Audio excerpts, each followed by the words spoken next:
Lengchin Birex Maya Manga Pakana Taram Okchari, Nasimiam with the Mukta, Breaking Back no way episode among Pudun Laksere, Taminasi episode 16 and 17. Ahan Masinda Walter, Mahaki, Cancer Kimoto Kivagi, Tani Parkpagi, check up the Walak Lami, check up the Walak Pasida Hang, Medi, Skylar Amadi Walter Jr. Suyano Pamdun Iremi. Medina had a Teski result of Moina Zipira Poeragati, Aina Dum Yanga, Walter film Sekando, we have do Kangba Abani, Adobu, Dr. Singasina, Makona Southern Winamaram Widuna, Pashalaga Tamlibanine, Matang Hatap Hong Agadoribuna Tranokoitia Sizelase. Tanja Sida Walter Dilo American Kurami, Maramudun Hang Hogalaga, I was soon to Chakluke Haduna was soon to Sanki. Walter was from the Odun Lerami, Masam Tom the Yamnawana was from the Famduna Lerami.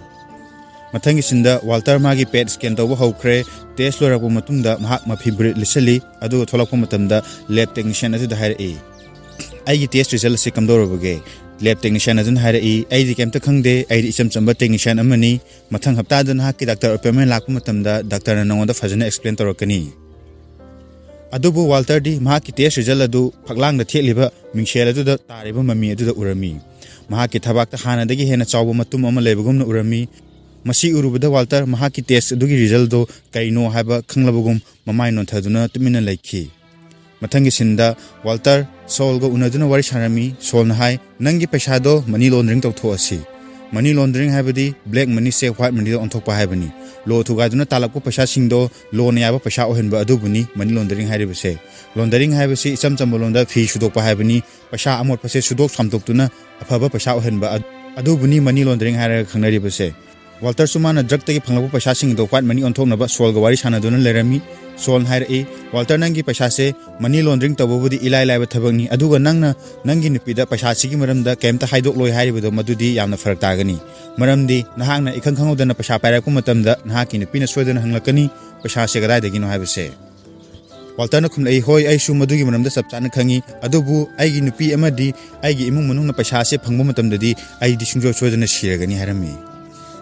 Sol na haire parese sig matang si tolasi nang hojik matam cam lady bage. Walter na haire ay matam khara katangaire yam labada hapta amani mangaire kuin hinglaroi haire Sol na hai ay dinang pulaga pasha khara yam na talhoge tawraga naha kidi matam leitrabako ado parese nangi hojik lady pasha sing do kwat mani onthong na batawrasi nangon da hojik pasha kaya bu lady bage. Walter na haire lak tara taru katangaire Sol na hai yam dena noin dag olagli base matam cam kuira bage. Walter Hire, Yamna Kuire Ado, Handaki Kudungsa, the Dokra Tokre, Maduna Pashakra Sankre Harami.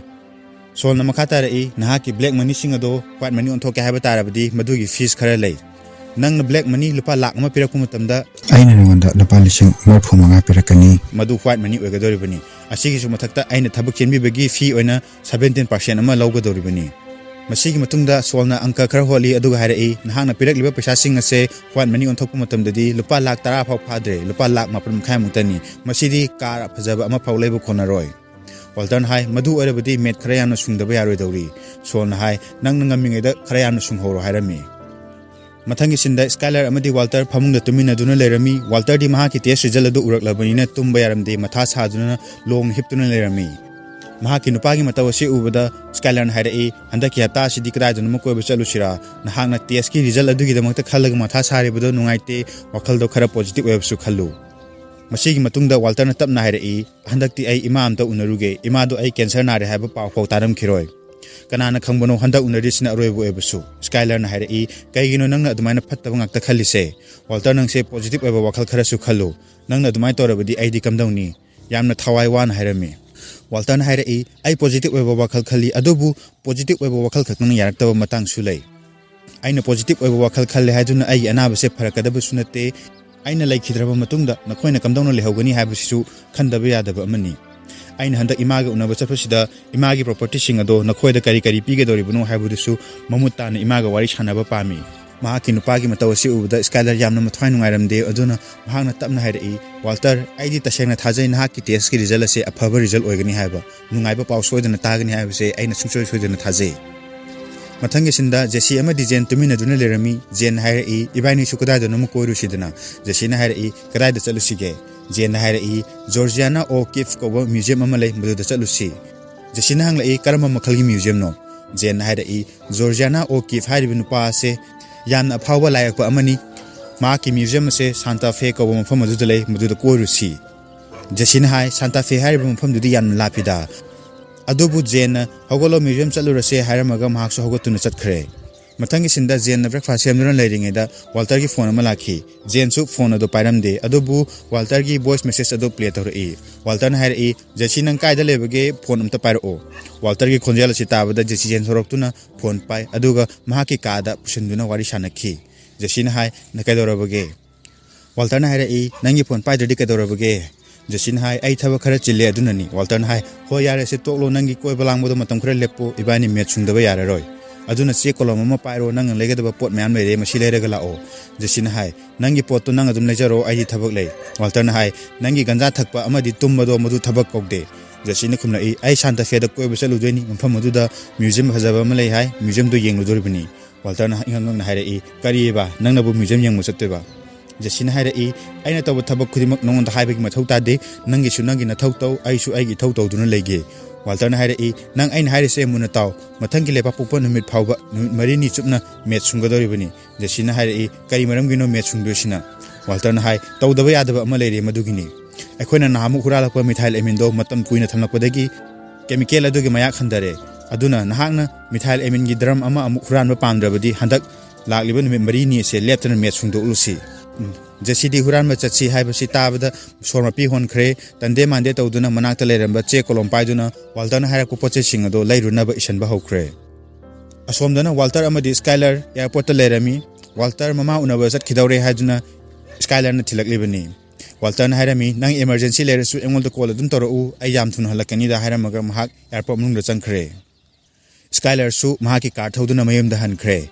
Skylar ki car adun hek thokdok khibaga Walter airport munung gi thorok le aduga lambi da Jesse bu lakpa ngaijuna lerami Jesse di makhoi gi met sungmo de sijana ba ban adu thoduna yamna thuna lakhi Walter na ban munung da sauna changi aduga haire kaigino nang na met lab asibu airport asida puraklibu asuk yamna security kan mafam asida nahang na met sungpham asi pudun laklibu se nang bu ngawra bra haijuna hairami Jesse haire nang na yamna thure haibadai ne maduda handok hanjin chatok chasin tawbudo madu matam mangdana ba masidum puraga laklabani Walter na phamthaduna haire aina haiba potudi lasilakbra Jesse haire nang haiba zo loina surabani Walter haire yare adudi khara thuna thawro mafam asidagi yamna thuna chatkrasi Walter amadi Jesse makhoi gi ban adu airport tagi makhoi gi metsung pham yongnaba thauduna lakhi mi kanamta udaba lamhang aduda phana yamna sangna lakle mafam chaba ama yengduna makhoi gari adu khanle mafam adu yobada Jesse na lerakliba poche sing adu Walter na yengduna lerami aduga haire kaigino nang na lerakliba poche myam asidi numit mari asi asoi pa chaduna leira doira tawrisibo mana masingsu amta yaude chana thaknaba mit kumbusu amta yaude chaba yaba amta su yaude sidi Walter hairiba wase Jesse di taramde madi Jane ga wari sananaba khonaduna lerami adubu mahaki nemakti phanglamde maram aduna Jesse isau tawduna lerami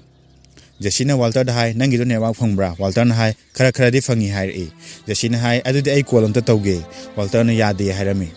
Jesse haire aina tawdose karbagi nate mi amada call tawge tawbani Walter hanglai nangna call tawdoribodo nupi dara Jesse haire mani haina khumi Walter hai madu arabadi call tawbu sunga yaroi maramdi ai phone ase Skylar na hek check toribani nangna toriba number adu da Skylar na thengnareng khallo aduga mahakna call tawsaloba matamda nupi ama parak labadi aidi imungda fajagadori aidi imungda hanba yaroi imungda lan taragani harami Walter na musu makhatari ekoina thangnabe singni kamain tawba Jesse hai liter nimfu purak labani Walter hai masidi kona gadra Jesse hai sidi thaknaba khatani nang irujadok sunati machine adum konani masigi matungda Jesse na met sung sijana gadoriba makhoi gi dress ado puthokuna pirami Jesse na magi bangi sodo manakta lerama table amada langsili Walter haire table da langthokono mafam chana thamjulu chu sodo harami Jesse su tande mande chatuna gari gi so thinpham aduda thinjanduna thanami adubu banado so hangle habagi light adudi ngalakhi laibak thibedi gari on tawre habagi light ngalibodo Jesse su uramde mathangi sinda Jesse na generator thagatle aduga Walter makhoi ani met sungba hokre ayuk nungthil nungdang lepa leitana pathaba tawdana makhoi ani met sunglami Jesse na tumlingeda Walter na amuk met senaba aduga Walter na tumlingeda na Jesse na amuk met sungba tawduna thabak lemlamde waraba matamda numidangda punna phaminaduna ngahak ngahak pathaminharami asumna leptana sungbal waraba matungda met kayam thoklabage haibadu yenglami aduga Walter na haire pulapuna keji 18 di thokle Jesse na hai adudi paisa kaya oigadoribuno Walter na hai ekhoine met ki paisa se tangkhatpa adune aduga akhoi gi distributor sing aduda pikhiba amadi makhoi gi fee sing pithokhraba matungda ibani gi oina lupa lakh 100 yenaba yarani Masih ताबदा जेसीदी हरावबे ngam-khai leitre Walter su yamna harawrami asum harawringe tanja asida makhoigi generator dusu mutkre jesin hai akoina met sungbal loirapaga tanja yam sanare harami Walter na hai mithail emin khara yawri sidi masi losilaga pulap tok losi harami jesin hai gas su loikre thau su loikre aduga ibani su phajana tumnak trise matam kuirabani ngasi nungdang simadi phajana potharasi manakna puda leiba motel amada changduna gyan tana iruja thoktuna phajana potharurasi aduga hayengdegi amuk sungrasi Jesse ki wahe ase tabada Walter su yarami motel da nungaina iru lujaduna masa singdoktuna potharani khanduna harau gari start tawge tawi adubu ngarang handagi gari edo adum on tawduna thamlabanina battery amta yaramdre aduna bahana do start tawwa yadre Walter na sauna haire I so mafam chana thammo haibaduda nang so do kadai da thambage Jesse na hai aidi gari da dum thinjalaga thamlambani matam ujuda so hangbai makholsu kemta thokide Walter na sauna haire I nang se pokpadagi sumaina sum panglakpara natragana nang angaw ringeda namana bamba matamda nakok na hana thada khibra nakok to lebak to yesen khibra yawbra haina yamna thina chairami amada maral season aduna ngahak saunarami ngahak leraga Walter na haire I ibani kainoma season aduna bana sigi battery se charge tawdrabadi ibani mafam asidagi chatpa yaroi Jesse na haire I lamhang asida kadai battery na charge tawdoribno Mathangi sinda Walter na makhoigi bana dagi thau khara chingthoi aduga generator du hapsali thau chingkhatpa aduda Walter ri thau khara thaksin gre Jesse na hangi hawra na Jesse na pipe adu pipe na generator da thau hapsali pipe du nikpana generator gi mathakta su thau khara su haidokhi Walter amadi Jesse na generator adubu ban gi mafangda thangjili aduga Walter na tara asangmo piduna haire I black machu da samu aduga angangba machu duna angangba gi sampam adu da samu haduna pirami wire sing samjana balorba matungda generator start tawro hairami Walter na hai nupa thongna amta chingu kedoroge nupi dona tande mande chingladi yararo haire I Jesse su sauna generator mari do kanna chingi generator do start horokpa malaga makhol hauba ama takhi aduga generator do pokhairakhi generator pokhaiba aduda mai su chaklakhi tanja asida Walter ban manung da chenchinki Jesse su ban manung da chenchili aduga manakta leiri singdo generator mathakta loi hejali tanja asida Walter di fire extinguisher ama puthoktuna thorei matawasi ubuda Walter na hai yam phare Jesse thaknabe singdo nangna loina hajan khrabani na yamna phare hairami nungsa marakta Jesse amadi Walter yamna wana lerami Jesse na chai asangba ama paiduna phone wangna thangali aduga network phangnabu honarami adubu network ti phanglamde network phangdrabani na upai laitrabada Jesse na Walter ki manakta laktun haire Walter nangi phone dagi kanano mada phone tawrasi aduga mi ama kauduna ibani lawru law hairasi natrabadi ibani yararoi Walter na haire nangnabu thaba ama tawradi adum soiradabani Jesse na mu haire nangna wire do seranturan samjinabadagi mai horokpu arambuni hairami Walter hai adugi nate nangna ising thaknaba singado loin hajalibudu karigino hajiti ibani ising thaknaba amta leitre marubhumi asida ibani ising yawdana matokramna legadoribano Jesse na haire mai chakpa aduda ai kedo haibano manakta leramba ising hajalmanata di kedo haibano Jesse na amusu makha tare phone amtang tawbudadi nangi nupina kasu khanglodana Walter su upai leitrabani na phone do pirami Jesse na pitta call tawduna makhoige lefam talami aduga haujimak lawbala aw hairami nakhoina lakwa ising khara su pura o haina hairami Nungdang wasilakpa matamda Walter amadi Jesse ingbana masado phi athaba setuna yamna wana khanglami marubhumi haiba mafam ase nungthilgi matamdana khangba ngamdaba makhai saba aduga nungdangi matamda su jingjanba makhai ingba mafam amani Walter amadi Jesse pitna lawba lakpa ngaibo oina masa thak nituna wari sanarami mathangda Jesse na mu haire call amuk tawruga yengsi makhoi kadai roklabage hange call tawduna hangluba matamda pitna haire noina haiba mafamdo ayoksilakadore aina lakpada turel achawa ama sulam thorakle yamna thuri roklagani haire masi tabada Jesse amadi Walter hararami adubu Jesse wakhalakle ngasai makhoina lakpu matamdadi turel amta lehaude Jesse na hai pit nangna chaleba mafamdo onare adubu laibak thibidi tanja asida battery adusu loikhiduna phone do phungmut mutkhre tanja asida makhoigi ban manungda thaliba mai adusu thaloduna mutkhre Mathangi ayukta Jesse na hogalakpa matamda Walter di generator semduna leramle Jesse na kaidorino haina hangli Walter na haire aina pairibase commutator kawi hairiba commutator asi ungduna generator na mai sunglebani maram aduna ekhoina commutator ase tablabasu tamna adum unglabadi charge kitangda orabasu battery asi da changadoribani Jesse na haire madunabu oiba yagadra Walter na hai oini adubu matam khradi changani Jesse di Walter na tawribudo kaya thajaramde adubu Walter gi achetpa thajaba matawadu ubuda ai amu unge haiduna Jesse na Walter gi mahut chinduna battery charge tawnaba commutator adu ungba horami nungthil chupa ama wana hona jarami amana amagi mahut chinduna commutator adu unglami Mathangi sinda Jesse commutator adu ungduna lerami adubu Walter di pothaduna nakanda phamli Jesse na phamduna lerba Walter bu koromi adubu Walter di kemta khumna khidre Jesse na pakhatuna changshinduna Walter gi masada nomi aduga nang kaidorabage hain hanglami Walter na hai kaishu tawde hain hairami aduga lok yamna kan khurami Walter ki matawdu ubada Jesse na harai akhona mafam asida nang horodaba matagum hathu met singlibase Mithail Emin gi mek khantabagi na tenatra Walter na kemta khumlamde aduga hogatuna chakhi aduga Jesse gi mahut sinduna generator adu amuk unglui Jesse su Walter na kari manam gi damak met sungsi hari banu habado khanglabagum Walter da kemta sauramde Mathangi sinda Walter amadi Jesse khonaba yaba khonaraba matungda Walter na harai hojik gari se start tawrasi yabre yengo harami Jesse na gari manung da start tawrami adubu gari do start amtang khoramaga adu mutkhre masi matungda amuk khan start tawba yadre Jesse su mathayam na sarami lermo poche singda kin thindali aduga masama tumda haijai aina kari gi damakta jen galone na Santa Fe da koibu chatribano madu chalamna badi tholiba thodok singa se amda tholam moidako Jesse na yang thorakpa matamda di ban manungda Walter leramdre Mathangi sinda Jesse pakhaladuna Walter kauduna chenthoraki aduga Walter thiraki alapa mafamda Walter matonda phamduna leribadu urami Jesse na changchinduna yengi nang mafam asida kadoribunu haina hangi Walter na lok khubo matamda yarakpa I singdo Walter gi makhuda tairibudusu Jesse na loina urami masi urubada Jesse mathwa yamna warami Mathangi sinda Jesse amadi Walter ban manungda nungsa masha khangduna yamna wan hiptuna lerami Walter na harai aina hojik nariba engonda tariba dasa sing ase aina tawjaruba thabak sing adugi mahaini asumna thamo sokko wahai ase taba matamda Jesse na harai nang adumain haiganu nangna tawriba thabak sing ado nangi emung manunggi damaktani Walter na hai natte aina emung manunggi damakta aina tawkhiba thabak haibabu aigi emung manunggi mi singda wahanba amadi makhoibo lefam safam khangandaba asi kaktani aina emungi tawkhiba thabak haibabu aina makhoida ngangkhiba oidaba wasing ado madu khallubada ai isai tomda akiba phawi harami wahai ase tabada Jesse na yare lao khong orasu chalasi yum yongnaba chalasi harami Walter na tamna harai Jesse nangi hakchangda hojik electrolyte amta yaudre kitang kaktang airam lagani Pibam masida nang nanungsara tholuba matamda nangonda yaujariba electrolyte khara do loina nemthakragani madu orabadi nangi brain na nangi hakchang ado control tawba ngamnaroi lengbo otpa ngamnaroi nahak sor honba ngamnaroi nahak ki heart adu su songnaroi maram aduna nahak pung amagi manungda sungsoi soidana sigani wahai ase tabada Jesse na sauna harai Walter nang sirasu yare na ningai tawduna leibegi mahutta wakhal khara khalo nang yamna singba mine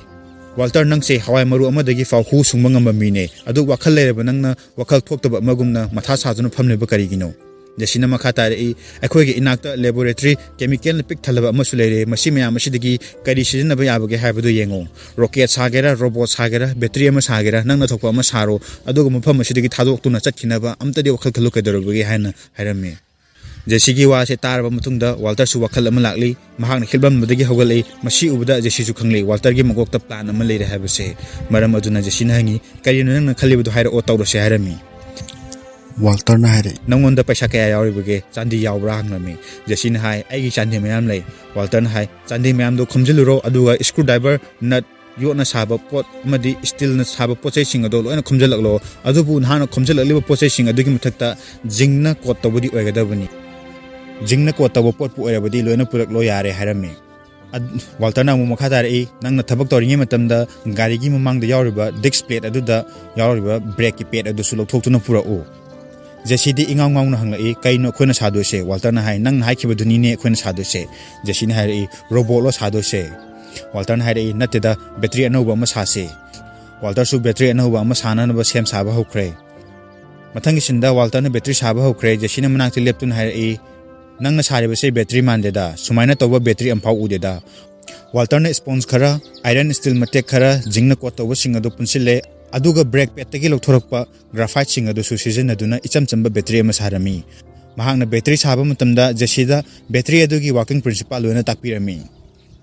Walter na hai ekhoina sariba apik pa battery cell taruk ase sizinaduna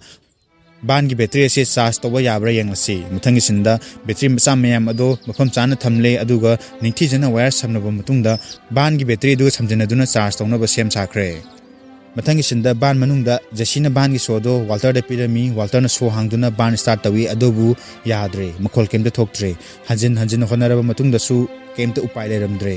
asapu mamang luraba matungda mamaida gari do start tawraki Walter amadi Jesse source chaning tana hondoki yamna su harawrami mathangi sinda Jesse na Walter bu airport ta thilaki Jesse na hai nang na sade kemta tawdrabra Walter na hai kaisu tawdre aduga yamna tapna Jesse da hairei Jesse nangse thajaba yaba mini haiba khangi Walter gi wahai ase loidringe da Jesse na hairei Walter thoning ba thodo ama thoksano nang laikidraba matung da su nahaki paisa saruk ado nangi imung munung da aina soidana sinagani Walter su Jesse ge sigamu mataw asida thank you hairamaga mahak karmung degi thoki aduga Skyler na mahaku lawba lakpa ngaijuna lerami mathangi sinda doctor gi manakta Walter Skyler heng Mary amadi Walter Junior mayam phamduna Walter gi cancer gi doctor adugu unarami mayam di test ki result adugi khalubda mihun thawon sunaramde mihun songna duna phamlami doctor na result jengladuna hairei Walter nangi cancer ase remission gi sign khara uba phangle haibadi naha ki cancer ase chawthokpagi mami udre cancer se chawthoktrabasu anabado cancer nabadagi phare haibadi yaroi nangi stage 3 gi cancer gi case asidadi naha ki tumor ase hana leramba chang adudagi chada kun manga dagi na kunthra manga phawbugi changda pisilaklabadi naha cancer dagi phagatle naha chariba cancer gi hida ado nongonda kanari haina khangadoribani Walter na hanglai ai cancer asidi kayamu yamna pixilabage doctor na hairei naha ki cancer asidi hana charomba chang adudagi chada marfu gi changda pixile hairami doctor gi wahai ase tabada mayam nokpa haure Walter Junior su mapa phare khanduna nokchei adubu Skyler di hojik phawe ingaw ngawduna leri chada marfu hairibase phariba natra doctor haina hanglami doctor hai mani maha ki cancer ase yamna henda pixin khare cancer gi hidak ase Walter da yamna kanare hojik phaw Skyler di ingaw ngawri matam kuina wajarak lab Skyler nungaiba paw ase tabada ingaw ngawduna lerami Walter ni Skyler da hai nungsibi nang na haibu chumle aigi test ki result ase afaba oire paw nungaiba tare mathangda Walter ni Skyler bu konbirami mikup asida Skyler su punging ingthare Walter bu chena konduna kaplami Walter su kapladuna Skyler bu kolami Walter na manakta leriba Walter Junior bu su konbirami Walter di lok khubalemde masi ubuda doctor na hairei Walter na hana lok khuri base na radiation pneumonitis nare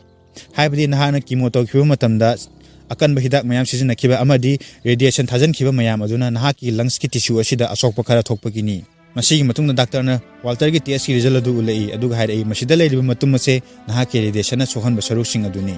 Walter na ihan hanbadu ukhiba maha ki chest ta leiriba achauba matum ado cancer oramdre radiation pneumonitis ki anaba oramle doctor gi wahai ase taraba matungda Walter na hairei doctor ngahan ai lok khubda i khara tolei doctor na hairei nangna lok kana khuba matamda naha ki khori utongda tatpa ama soidan yaramgani maram adunani nongonda i thoralibudo mathangda sigumba tok tholabadi engonda athubu matamda khanglau maramdi naha i thokpa aduna khulakta sibasu yai doctor na makha tarei hojik phangliba test ki result asina takpudi nakhoi gi layang bache makha chathaba yaragani haibasini masigi su mathakta Walter matam sangna kuina hinglagani adubu hojiki oinadi nakhoi gi imung ase yana wajarakle khara nungai thoko mathangi doctor appointment lakpa matamda makha kari tawsige haibadu khanarasi harami Skyler gi maithongda matam kuina urudraba nokpagi mami ado ure Skyler yamna pena nokcharami nungaiba pawsi tabada mathangi sinda Walter wasum namku chanthokhtuna lerami aduga mana thorakpa matamda hand dryer aduda tariba mahaki mami adu uebuda Walter yamna sorami Walter na mahaki mami aduda khutum hanjin kanna thindalami Walter nungaiba pawsi tabada pen dribara natragana mahak tasengna siningba phawribra Walter na kari wakhandagi masam chomda asuk sawribano haibadu amuk taminasi mathangi sinda Walter Skyler amadi Walter Junior breakfast aminaduna leramli Skyler na hairei Walter ngasidi school chaluranu ngasidi nang khara su potharo ado handak sunday sida naha cancer naba phabagi oina party masa ama toksiduna hairami mi yamdrabasu imung manung khara punduna alaiba khara chaminasi makhoi mayamna pangbirakhiba mating adugi dumakta mayambu thagat pasu phungloksi hairami mathangi sinda Walter phamung hiptuna lerami Skyler laktuna hairei nang ngasi di kenta chathokpa yaroi phamung sida tumduna phajana pothaduna leramu ai thabak chalukhige hairamaga Skyler di adum chatkre Walter phamung phamduna yamna boring chun hiptuna lerami ngahak leraga phamung gi nakanda leriba phone adu paijuna call tawi adubu call chatringe da call du kakthale Walter to pham khangdana phamduna leringe tanja sida call ama lakhi Walter na phone adu hathu pai adu hairei ibani unaba yagadra mathangi sinda hotel amada Jesse amadi Walter unaduna lerami Jesse na hai nahanang lok khubada iga yarakpa aduda aidi pakhatpana yadrabani adugi sumthakta nahakna chalamdai da hairamba wasing adu taruba matamda aidi mihun thawun surudrabani ado hojikpu doctor na kari hairibage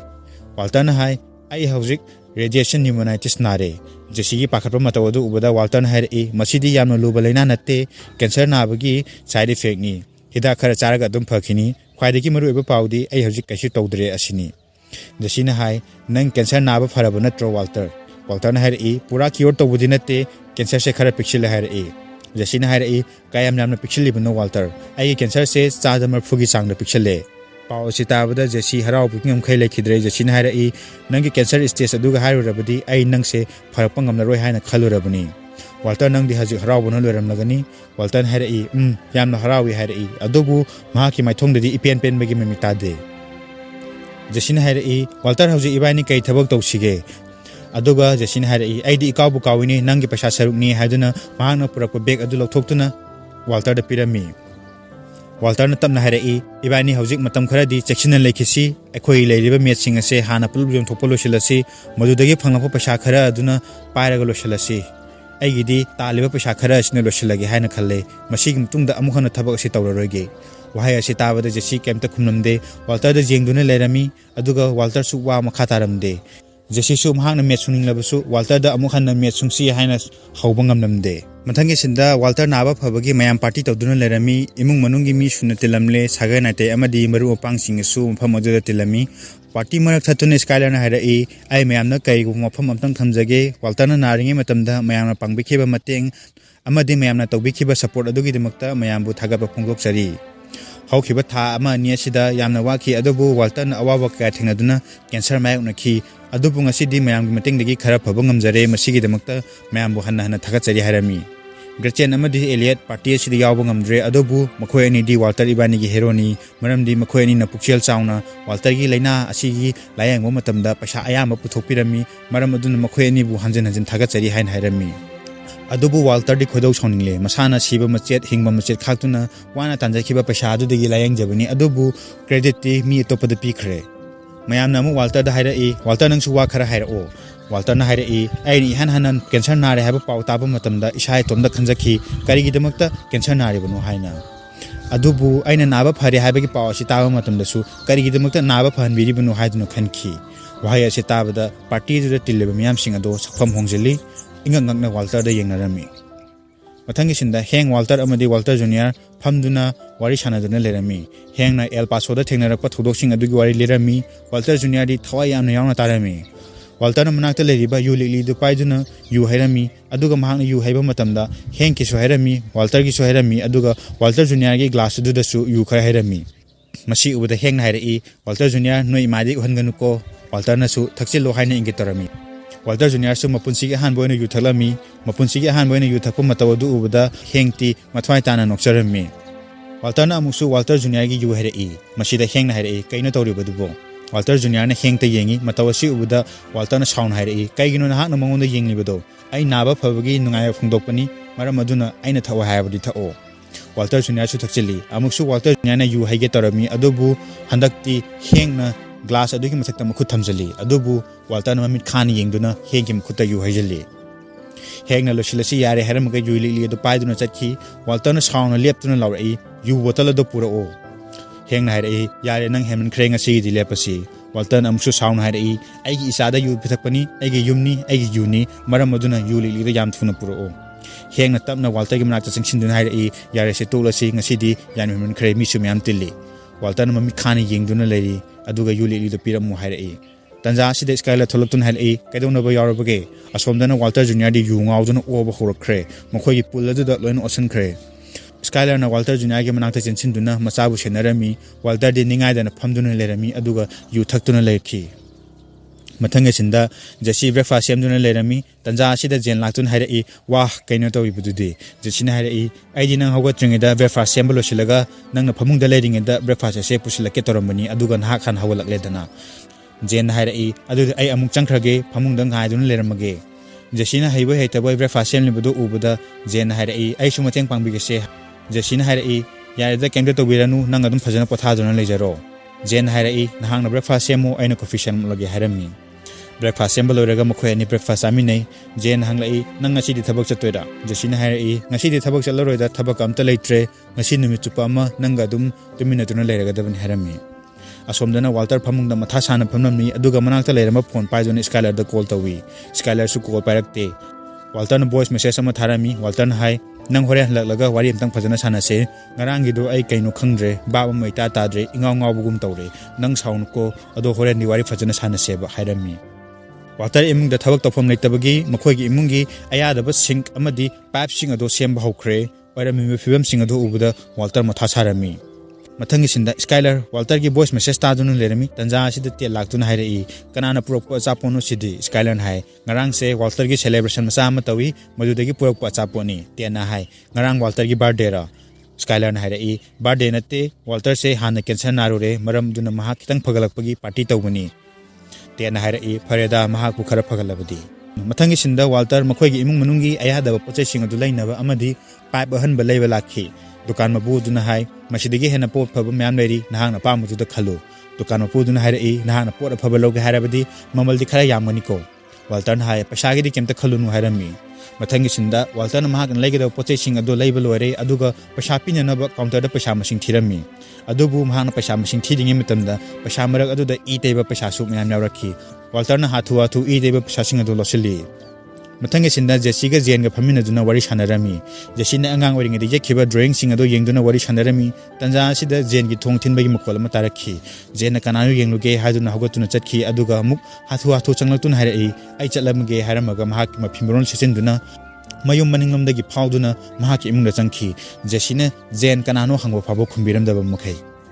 lakliba nupa do Jen gi mapa orame Jen na thong doktuna hairei baba changlao mapan hairei ai di nang ko bata da badu da pakhalure Jen na hai ai maning de sei ta dunu leirure aduna ni baba na lakpa khanghodre Jen gi mapan hairei ai se nang kamdori ge yengba lakpani ado ibani kaino ma samina rusiduna tanja sida Jesina magi imung degi lotuna yenglami Jesina thong doktuna thorei aduga hairei noigi babara Jen na mani hai Jen gi mapan ai ming Doniel kawi hai Jesi su mahaku masak talami aduga Jen na hairei maha ase Jesi kawbuni akhoi ge anawa barada lebunu pa aduni Jen Jesse amadi makhoini kaisu mrilena daba kaisu close oidaba dawna masak khangjina daba saduna imungda changki Jesse di magi girlfriend gi mapaga masak khangnaragani haina harau tholakpani adobu Jen na khangsina daba saba matawasi ubuda Jesse mathwa yamna nungairamde mathangi sinda Walter mana lerakpa anawa pipe sing ado sinduna lerami Walter junior laktuna harai baba sidi nei he hayengdagi sing asaba phajana laklagani sing su amot pamta leroi Walter na hai masi khwaidagi phaba potni masidagi hena phaba pot amta leroi anawa thunglabani hairakpani mapam macha changduna sembalo sinminare Walter junior na harai sigi posai sing asidi tanglam dong malida Walter ngatang tumina lei aduga harai ibungo ngarangi do Walter gi wasi lojingi da Walter junior na harai baba ngarang de ayu ngawa hem khiduna ekhoi pulda osan kramane baba saun ko hairami Walter na harai kaigidamta sagodoribano mayamdo aigi iral ngatani aina mathongcha da thaba khara tawkhre ai se ngarang di pura gada haibadu oikhre Walter junior na harai baba nang kaka henka sauna bro ngarang Walter na harai kaisu tawdreda khobani saunadre aina nga sayuk phone tawduna nang kaka henga phajana wari chanakhrabani haji kenta saunadre hairami Walter na mukha tarai khwaidagi maru oina ibungo nangi na famda ipai amna lankhre nangi phanabagi damak khangadaba aina nangonda yu pithaktuna tawhaidaba thawk mayam ama tahonkhre ngarang di hairami mathangi sinda Jesse phamung de hiptuna lerami tanja sida Jen laki Jesse na thong doktuna Jen changhali aduga Jen na harai film ama yengsiro Jesse na hai hoi ado ngasai nang tori do kaino noi bai mamangda Jen na harai kaisu tawdena aidi Jesse na harai nangna khangsinna daba sari do Jen na harai aina tori do nangi phanabani akhoi baba se yam sathibani Jesse na hai engonda di sathidena engonda di harau harau toreina Jen na harai nangna chup thakpa ate tori bo yam singado baba na thengnarabadi namo phamusida lebe yaroi maram aduna baba na thengnadanaba baba na nangbu masak khangdanaba aina toribani Jesse na hai churup thakpagi oiradi kemta khangloi aina filter leiduna thamlabani churup manam phawa namloi harai Jen na harai ado nangna pamlim se kaino akhai baba da barada leba ganja thakpa nupa siga aiga tumine hayo haira Jen ge sigimu wa se tawa matamda Jesse na harai Jen nangna aise ganja thakpa nang ngatang tuminaba mi amoina ubra Jen harai akhai baba na nangi maramda khangdriba makai nangi phabo oini Jesse na harai adugiro nangna khangsinna daba magum nang asai tawribudo Jesse di Jen bu mahake girlfriend ni khanjaduna lairibani adobu Jen gi mafam de di Jesse se sumna thagi ganja thakpa mahak kamaram marakta tuminaba nupa ama oiduna lairamle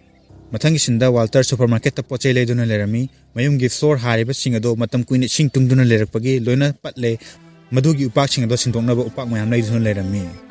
mathangi sinda nimidang oslaklaba phau Skylar thabak suduna lerami te na harai nang promotion pi daba yararoi sumana sum thabak suragadi